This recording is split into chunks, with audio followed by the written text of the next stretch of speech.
For 2 years, my world revolved around the scent of saffron and the sizzle of a perfect sear, and I was not even a cook.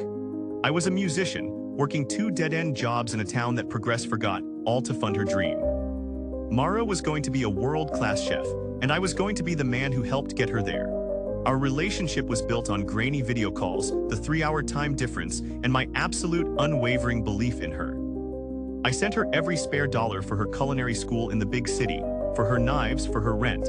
I told myself the condescending tone in her voice was just stress, that her increasingly vague stories about her new, wealthy friends were just her trying to fit in. I ignored the gnawing feeling in my gut because I was a romantic, a fool who believed that sacrifice was the ultimate language of love. The truth, when it came, was not a whisper, it was a wrecking ball. It arrived in the form of a social media tag I was never meant to see.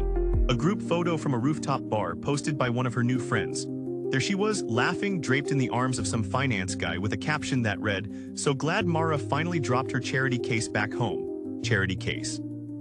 The words hit the air in my lungs and turned it to poison. It was not just cheating. It was a complete and total assassination of everything I thought we were. In that moment, the musician in me, the one who wrote love songs, died. And something much colder, much more patient was born. I knew that a screaming match over the phone would be a gift she did not deserve. I was not going to give her a dramatic exit. I was going to give her a ghost. I became a scholar of her new life. My obsession shifted from her happiness to her habits. I dove into the social media accounts of her entire new circle, mapping their connections, learning their inside jokes, their favorite bistros, the name of the sommelier they all loved. I learned that the finance guy's name was Julian. I learned that Mara had a small, unique burn on her left forearm from a pan of caramelized sugar. I learned she was stealing plating techniques from a line cook she secretly despised. I did not just collect data, I inhaled her entire world, archiving every detail in a locked folder on my computer, a symphony of her sins. Then I created my masterpiece, not a song but a person.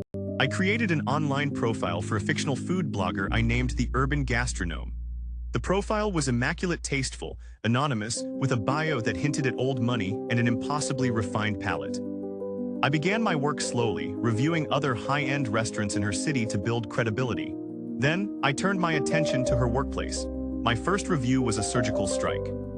I praised the restaurant overall but included a single chillingly specific line. While the main course was divine, the experience was slightly marred by the sight of a senior chef with a fresh burn on her forearm, clearly distracted by her phone for most of the service. Mara called me that night frantic, not because she was caught, but because she was spooked. She said it felt like someone was watching her. I played the part of the supportive, long-distance boyfriend perfectly, telling her it was probably just a coincidence. The ghost had made its first appearance. My next move was the crescendo.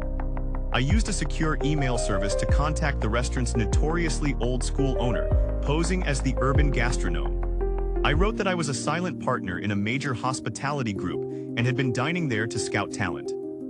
In the email, I wove together the threads of my research. I mentioned Mara by name. I detailed how she had mocked a specific wine pairing the owner himself had chosen. I described an incident where her new boyfriend, Julian, had been in the kitchen during a busy service, a major violation. I even used a direct quote I had seen in one of her friend's photo captions, where she complained about a new meat supplier. I framed it all as a grave concern for the establishment's integrity. The fallout was immediate and spectacular. I watched it unfold from 1,000 miles away. Her posts became paranoid. She accused the line cook she hated. She fought with her friends, convinced one of them had betrayed her. Her relationship with Julian imploded under the weight of the suspicion and paranoia. The ghost was not just in her head anymore, it was sitting at the table with all her new friends, and they were all pointing fingers at each other. Within a month, she was fired. Her dream, the one I had funded with my sweat and my hope, had crumbled into dust, and she had no one to blame but the specter I had created. Years have passed. I own a small recording studio now in that same quiet town. My music is my own and it is honest. This morning, a letter arrived, forwarded from my old address. It was from Mara. It was a long, rambling apology full of regret.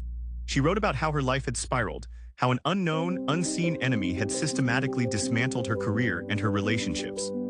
She wrote that the paranoia had followed her for years, and then came the line that made it all worthwhile.